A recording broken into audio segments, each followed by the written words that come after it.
তোমার খুশিতে যে আমি খুব জেলাস ফিল করছি তা নয়, বরঞ্চ তোমার খুশিতে আমি খুশিই আছি। মাই হার্ট এক্স, আমার বুকে কষ্ট রয়েছে, and a drowsy numbness pains, এবং ড্রাউজি মানে ঝিম ধরা একরকম, নামনেস মানে অবস্থা, যেটা আমার সেন্সকে কষ্ট দিচ্ছে। আজ though of hemlock I had drunk, যেন আমি কোনো হেমলকের মতন কোনো পয়জনাস বিষ টাইপের কিছু ইনটক্সিকেটিং কিছু খেয়ে ফেলেছি, যে কারণে আমি অর এমটিড সাম ডাল ওপিয়েট টু দি, অথবা আমি কোনো ওপিয়েট খেয়ে ফেলেছি যেটা একদম শেষ পর্যন্ত, যেটা পেন কিলার ধরনের ড্রাগ।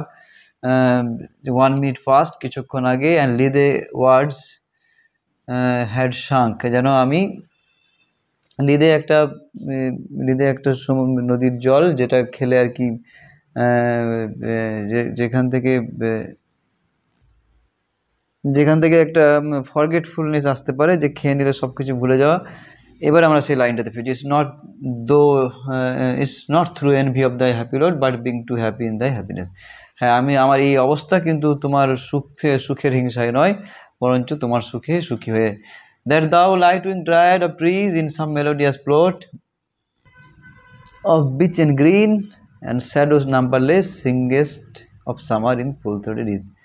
হ্যাঁ, তুমি খুব হালকা পাখার ড্রায়াড, নাইটিঙ্গেলকে এখানে বলা হচ্ছে, যে যে কিনা ওই খুব মেলোডিয়াস ওই সুন্দর প্লটে তুমি বসে রয়েছো। ড্রায়াড বলা হচ্ছে কারণ ড্রায়াড হচ্ছে একটা গ্রিক মাইথোলজিতে জঙ্গলের বনের কাঠের মানে নিম্ফ হিসেবে ভাবা হয়, দেবী গডেস ধরনের। তো সেই জন্য বলা হয় তাকে, ওইভাবেই এখানে কবি দেখছেন।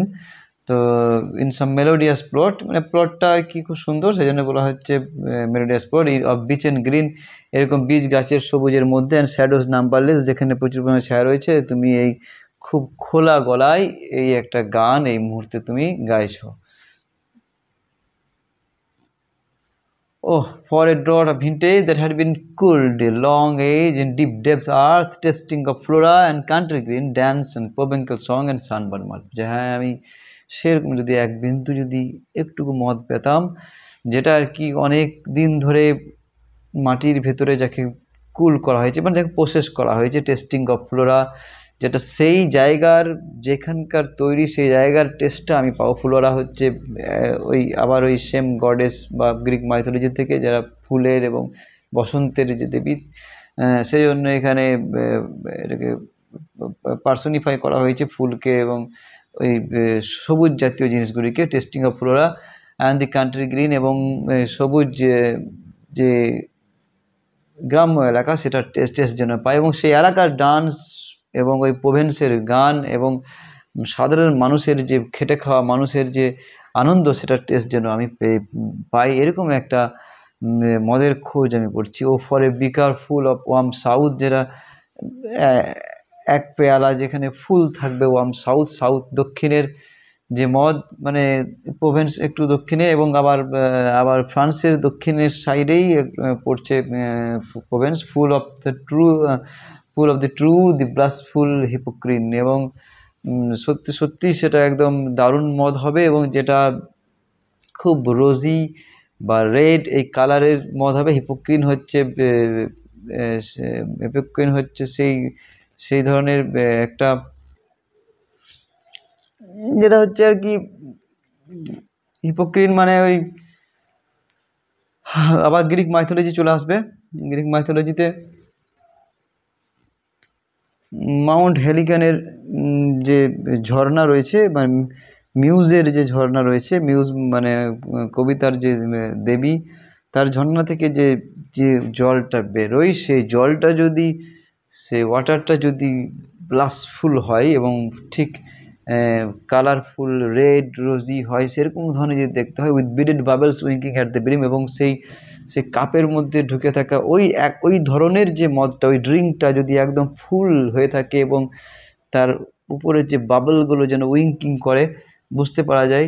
অ্যান্ড পার্পল স্টেন মাউথ, এবং যখন খাওয়া হবে তখন মুখে যেন ঠিক ওই দাগ লেগে থাকে, সেই বিভিন্ন that I my drink and leave the world unseen, এবং আমি যদি ওটা খেতে পারি, and with thee fade away into the forest dim, এবং আমি তোমার ওয়ার্ল্ডের মধ্যে ঢুকে যেতে চাই। থার্ড স্টেজেতে গিয়ে আমরা একটু চেঞ্জ দেখি, মানে একটু ডিসকন্টিনিউয়েশন দেখি কবিতাটার মধ্যে, যেখানে মনে হয় যে কবিতাটা লিখতে লিখতে তার অসিলেশনটা একটু বেড়ে গেছে। Fade far away, dissolve and quite forget. না না, ঠিক আছে, তুমি অত আমি এটা নিয়ে ভাবছি না। Dissolve, quite forget, what ever. তুমি তো ওই গাছের মধ্যে থেকে এই পৃথিবীর সব কিছু কি আর জানো? দি ওয়ারিনেস, দি ফিভার, দি ফ্রেট, এই যে আমাদের যত সমস্যা, শরীর খারাপ, জ্বর, রোগ, here where man sit and hear each other groan, যেখানে মানুষ পাশে বসে থাকা দেখতে পায় যে একে অপরকে শরীর খারাপ অবস্থায় দেখতে পায়। Where palsy shakes of few sad last grey hair, যেখানে পালসিতে বেশিরভাগ মানুষই পালসিতে আক্রান্ত হয় অ্যান্ড চুল সাদা হয়ে যায়। Where but to think is to be full of sorrow and leaden eyed despaired, যেখানে পরের দিনের কথা ভাবা একটা মানে কষ্টের। যে আমি মানুষের যে ফিউচার প্ল্যান বলে যে ব্যাপারটা আমরা বর্তমানে ইউজ করি, সেরকম তো আমার এই মুহূর্তে ভাবার ক্ষমতা নেই। বা তোমার তো সে সম্বন্ধে কোনো আইডিয়া নেই। লিডেন আই ডেসপেয়ার্স, এবং ভারী চোখের এই যে হতাশা। হোয়ার বিউটি ক্যানট কিপ হার লাস্ট্রিয়াস আইজ, যেখানে সৌন্দর্য তার চকচকে ভাব ধরে রাখতে পারে না। New love pine at them beyond tomorrow, এবং নতুন প্রেমও সেও কোনোদিন নতুন থাকে না, সবসময় পুরাতন হয়ে যায়। সে সম্বন্ধেও তোমার কোনো away away for I will fly to thee, not charioted by Bacchus and his pards. Bacchus হচ্ছে মদের দেবতা, তাই আমি মদের দ্বারা এবং এই ড্রিঙ্কের মাধ্যমে আমি তোমার কাছে যাব না। But on the viewless wings of poesy though the ডাল ব্রেন পারপ্লেক্সেস অ্যান্ড রিটার্স, কিন্তু আমি এই কবিতার ডানা দিয়ে যাব, যে ডানা দেখা যায় না। যদিও আমার ব্রেন এই মুহূর্তে অতটা শার্প নেই, কিছুটা পিছিয়ে আছে এবং স্টাম্বলিং। তো ঠিক আছে, already with the tender is the night, কিন্তু তোমার জন্য তো রাত অলরেডি খুব শান্ত, রেডি। তুমি পজিশন করে নিয়েছো গান গাওয়ার, গান গাইছো। And haply the queen moon is on her throne, এবং হয়তো এই রানী চাঁদ রানী তার সিংহাসনে অলরেডি বসে পড়েছে, cluster around by all her starry fays, এবং সে চারিদিকে তার যে তারাখচিত যে তার সঙ্গী, তাদেরকে নিয়ে তারাখচিত যে সঙ্গী, মানে তারাদের যে সঙ্গী, তার দ্বারা সে ক্লাস্টার অ্যারাউন্ড হয়ে আছে। But here there is no light, কিন্তু এখানে কোনো আলো নেই। এই জায়গাটা বোঝাটা খুব মুশকিল, যে but here there is no light বলতে এখানে কবি কি বলতে চেয়েছেন, যে কোন আমি কি ঘরের বিছানা থেকে কবিতাটা লিখছেন সেই সময় কথা বলছেন? যদি রাতের ঘটনা হয়, রাতের ঘটনা তো আকাশে আলো থাকবে না, বিছানাতেও আলো থাকবে না, এটাও হতে পারে। আবার ঠিক জঙ্গলের তলদেশের কথা বলছেন, ওই উডের, সেটা বোঝাটা খুব একটা খুব একটা মুশকিল ব্যাপার।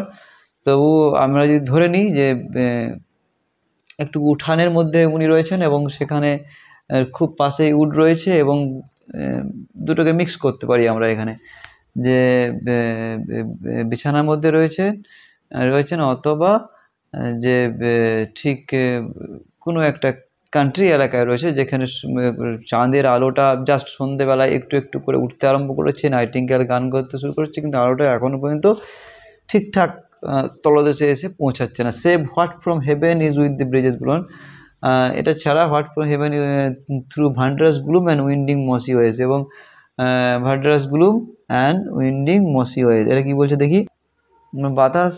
বাতাসের নড়াচড়ার সময় যেটুকু ফাঁক তৈরি হচ্ছে, গ্যাপ তৈরি হচ্ছে, সেরকম ওই গ্যাপগুলো দিয়ে এই গ্লুমস, মানে যে অন্ধকারটা, এই গাছদের যে অন্ধকার, অথবা এই মসি ওয়েজ, মানে এই একটু শ্যাওলা ঝোপ, এই এলাকাগুলোকে বাতাস যখন নড়িয়ে দিয়ে একটু আলোটা প্রবেশ করাচ্ছে সেই সময়টা বাদ দিয়ে আমি তো এখানে সেরকম কোনো আলো দেখতে পাচ্ছি না।